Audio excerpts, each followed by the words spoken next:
What has Malik done so far this season to kind of impress you since he's been back the most, and where have you kind of seen the most growth from him, especially since his first year?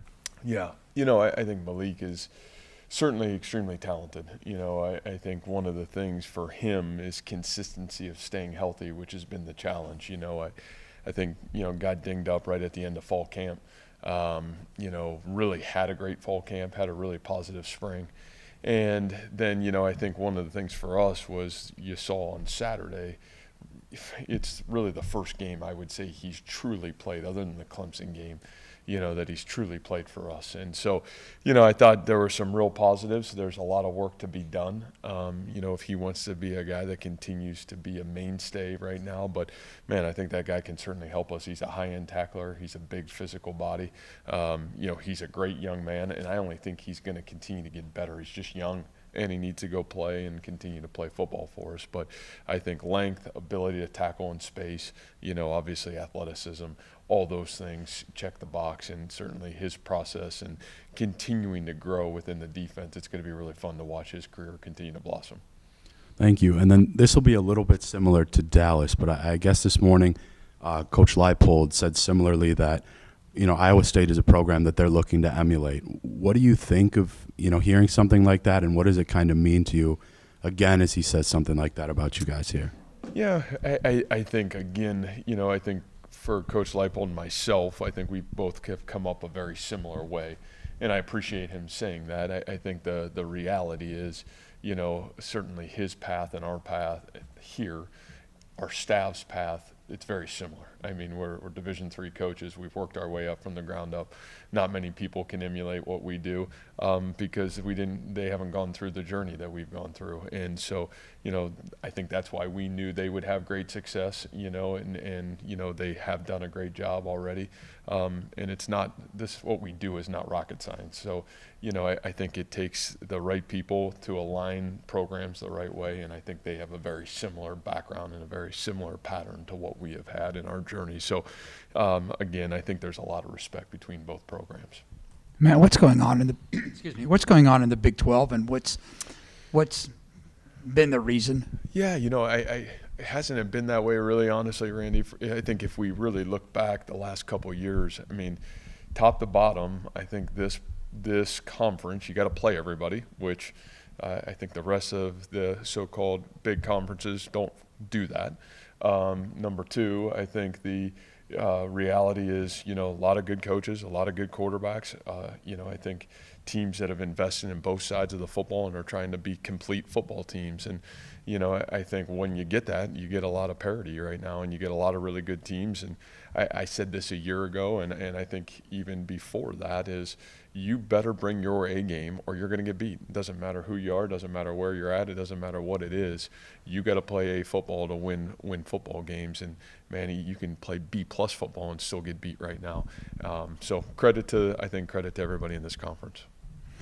For Kansas particularly, I know Kansas was still roster-wise a little bit reeling because of the whole Weiss situation.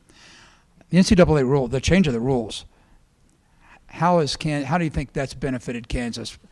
More scholarships, the whole portal thing. They've got 19 depth chart guys out of the portal. I mean, I that's a great question. I think obviously, boy, we can look around college football and know how teams reshape their roster this year, right? I mean, you saw teams, I'm not going to name the teams, but totally reshape a entire program. So, it is what it is. It's the new age of college athletics. And, I think anytime you can certainly get your team back to 85 scholarships immediately, that's a benefit. It's something we had to work through for the first 3 years here. We weren't at a full 85 until our third season. So, that's a challenge. It's unique. But, I think anytime you can have 85 scholarship players in your program to start fall camp, obviously that is something that is a huge positive for anybody building a team. How do you approach your guys' preparation for Kansas's run game?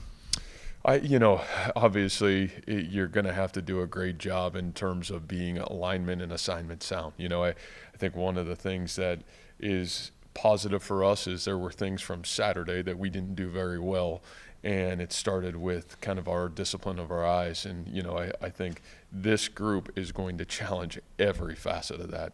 I think what they do pre-snap to what they do post-snap is they constantly put your eyes and your discipline in conflict. And, we're just going to have to do a great job of doing that. The growth from last week to this week for us is going to have to be critical for our success. What has worked in your guys' run defense through 4 games? I think when we have played well and consistently in those areas, it does go back to that. I think we're gap sound, we have gap integrity, and we certainly have our eyes where they need to be, and our fits are really good. And, again, number one, they've got an outstanding quarterback that's going to threaten that on every play. And then number two, what they do with the different motions and the different type of scheme, they challenge you. And so credit to them. I think they've done a great job of putting their offensive kids in great position to be successful. Matt Daniels, their quarterback, since he became the starter, he seems to personify winning. How would you describe what he's about? It's funny you say that, Rob, because I said to, I think, our staff this morning, one of the things that's probably so impressive about him is you look at him and you're like, man, I want to be around that kid. As a coach and as opposing coach, I think how he carries himself, how he plays the game, you just have a real appreciation for him. You can tell the kids believe in him. He believes in him. He's having fun playing.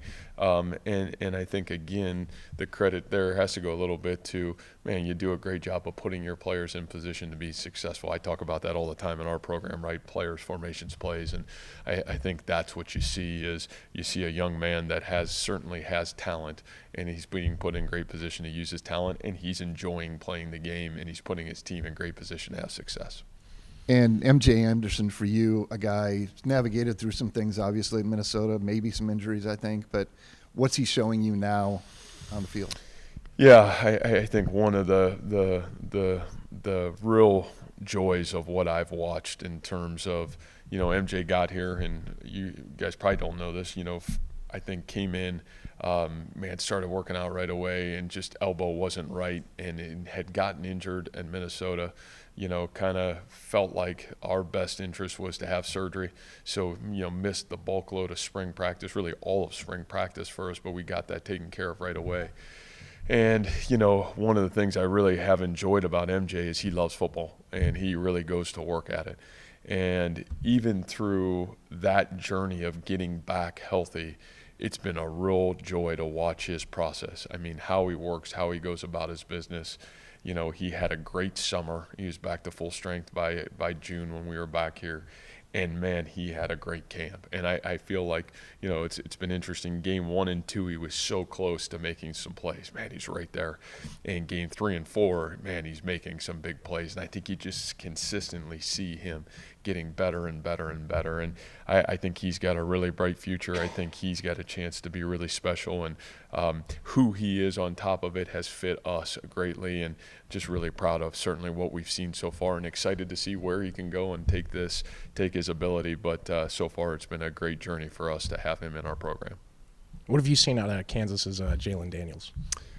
I think very similar to a little bit of just what I talked about. I think a guy that's extremely confident, a young man that has got elite athleticism, his ability to really challenge you every time the ball is in his hand. And, as soon as you think, man, he's just going to be a runner, you'd be false. What is he, 19 for 23 last week, and his efficiency to make you pay in the passing game, and has done a great job of it. So, again, to me, just a very confident football player, and a guy that can challenge you every single time the ball's in his hands. And then compared to the past years of Kansas teams, what sticks out to you differently about this team that they might not have had? Yeah, I don't think, to me, it's hard to kind of quantify where it was, but I think again, you saw this coming. We played them last year, and man, you saw a really good football team on the verge of becoming really good. And all the pieces, tailbacks, offensive linemen, tight ends, You saw some of the guys on the defensive side of the football, and I think most of those guys that we played against a year ago are all back. And you see a group that was really kind of getting put in place. And I know for Coach Leipold it was hard because he got there late, and you saw that group kind of evolve. And then by the end of the football season, man, obviously they have a big win on the road at the end of the season, and I think just a group that was continuing to be put in place to be very successful.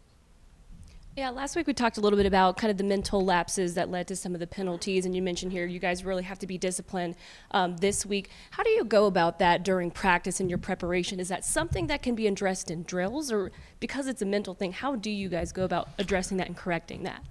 Well, I'm not so worried about our discipline. I don't think that's an issue. I think some of the issues that we had were youth issues in the game of, where we were maybe just a hair off in terms of, man, how we fit in our scheme, some of the fundamentals in some critical moments. Those were probably the biggest challenges to what happened on Saturday, where I really felt the game came down to, the third quarter, and we had regained the momentum and overcome some other people's challenges and had the opportunity to maybe grasp the game, and we let that slip. And so, I think for us, those are all things that, man, what a great opportunity to learn from, great opportunity to grow from. And I think it's, as this football team continues to evolve, can we sink back and learn from that quarter and really take it forward with us?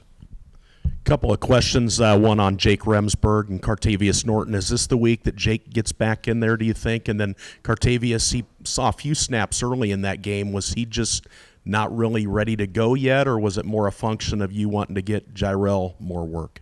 Yeah, I think obviously I would just say they're both back. They were both back last week. I think we're trying to navigate both of those guys coming back the right way, but both guys are back and ready to play. We've all seen at least from clear up there, wherever we are, what Will McDonald goes through each game. What can he do to, overcome that? Because that's the way it's going to be the rest of the year for him, I assume. Yeah, he just gotta play football. Again, I overcome. I think for Will, he's just got to continue to grow. There's some things. He had 2 penalties that are real penalties, right, that happened on Saturday, and so those can't happen. And then on top of it, I still think Will has such a huge effect on the game. I think he's playing really good football. The little discipline things that happened on Saturday probably were my greater concerns, not where is he or what are they doing schematically. Because, again, as I've heard Will say multiple times, man, if there's going to be 3 guys on Will, then there's going to be a lot of opportunities for the M.J. Andersons and Isaiah Lees of the world. So, I think, again, we continue to move him around, put him in spots to affect the game. But, man, I for Will McDonald, I'm not real concerned about him. And I wasn't meaning any of that. Along that same vein, Kansas has only given up 1 sack, I believe. What do they do that's allowing that? Well, I think the biggest thing, and we hit on this a little bit Saturday, is they have played pretty much in rhythm to how they would want to play the football game. I think number one, I think they get rid of the ball with great efficiency. The ball's getting out of his hands. It's not a lot of drop back passing. Man, it is quick. Get the ball out of his hands, get the ball in space. I think, again, they've played from ahead a lot. I know the West Virginia game they were down, but quickly got themselves back ahead in that football game. And I think that certainly helps you play in a system where, you're kind of put the game and the flow of the game in your hands, not in situations where you got to sit back there and hold the football for a long period of time. Matt, you have Big 12 best in takeaways. Is there an art to that? Is that luck-based? Is that something you teach? Like, how do you approach kind of the takeaway aspect of the defensive side? Yeah, and if you would ask that question a year ago, we would not been there, right? We were not great there a year ago, and I don't think it's certainly luck-based. I think it's things where, again, it goes back to practicing it, identifying it, and then trying to do a great job of putting our guys in position to allow those things to happen. You know, we work on that every day in practice. You know, it's something for us that we take really seriously because we know the impact it has on the football game. But, you know, I would say so far, to the credit of our kids, is we have been in position and we've made the plays. We've drawn back on the fundamentals that we've worked in practice, and we've made some of those plays. Now, you know, we weren't able to make a play on Saturday in that regard, and you saw, you know, the difference in the game maybe was the turnover battle, you know. And so I think all those things for us, when you live in our margins and you live in the margin for error is thin, and as Randy said, man, everybody's good and everybody can beat anybody. Those are the things you got to be great at, and we're going to have to continue to move ourselves forward and continue to be great in that aspect of it for us to be successful. So I think it's a great point. So, all right, guys, thank you.